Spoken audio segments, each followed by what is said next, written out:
From demons and fairies to UFOs and Bigfoot, tales of the unexplained have been a part of humanity's story since the beginning. Ancient alien theorists will look at the Bible and chalk up every bizarre event to aliens, while a religious scholar may look at contemporary alien encounters as manifestations of demons. Bigfoot and other cryptids have a strange habit of showing up near UFO sightings, and those who encounter either of these phenomena often discover newfound psychic abilities. Could there be a common cause that explains all paranormal events?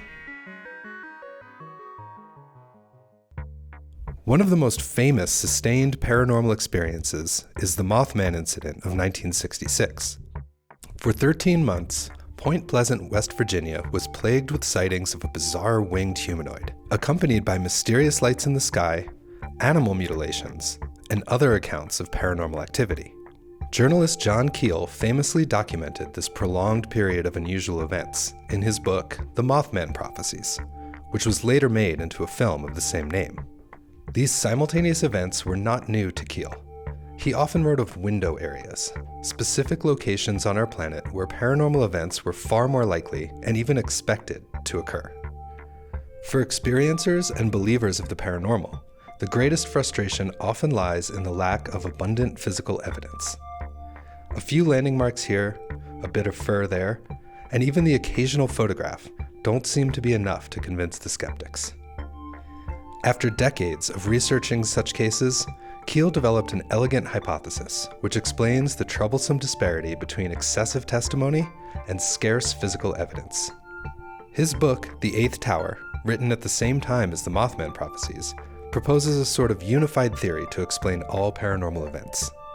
These entities are able to shift up and down the electromagnetic spectrum, appearing and disappearing as they please.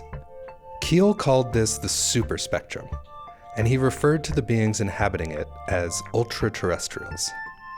This could explain the variety of electromagnetic effects often associated with paranormal events. Cars stall, widespread power outages occur, radios and telephones go crazy, and battery-operated devices refuse to work.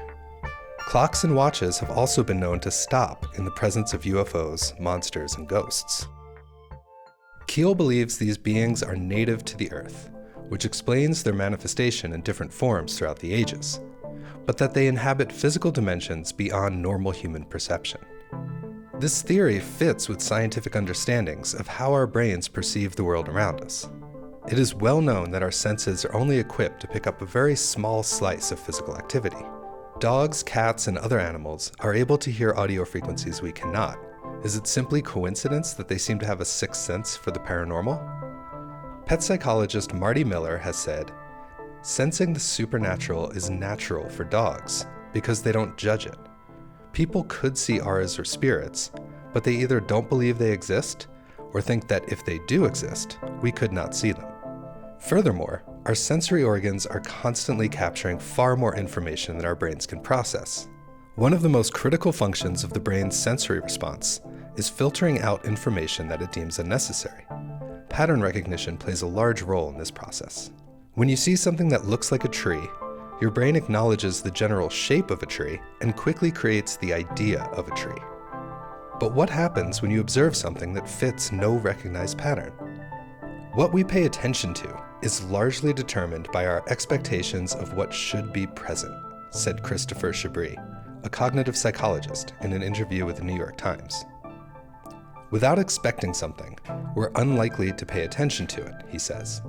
And when we are not paying attention to something, we are surprisingly likely to not see it.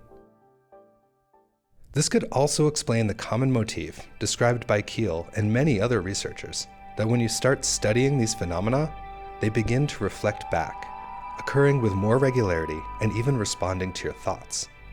It seems that once your brain recognizes these beings and begins paying attention to them, your odds of glimpsing them improve. In the 1960s, writer Gustav Davidson was compiling a massive book of historical accounts called Dictionary of Angels. Davidson had never had a paranormal experience before, but during his writing, he was literally bedeviled by angels. Participants in the growing CE5 movement go one step further. intentionally working to summon this sort of contact. A close encounter of the fifth kind refers to an experience in which someone interacts in a purposeful way with an unidentified flying object or its inhabitants. Some ufologists, most notably Dr. Stephen Greer, have developed protocols for intentionally initiating contact, believing that a focused meditation can promote interaction with nearby beings. Practitioners claim a surprising level of success with these protocols, producing all manner of documentation showing strange lights and other manifestations during CE5 meditations. Could it be that we are constantly surrounded by these ultra-terrestrials, and our focused attention is all that is necessary to perceive them? Of course, there is the possibility that the existence of paranormal entities throughout history could be chalked up to Jung's theory of the collective unconscious, revealing itself through vividly overactive imaginations.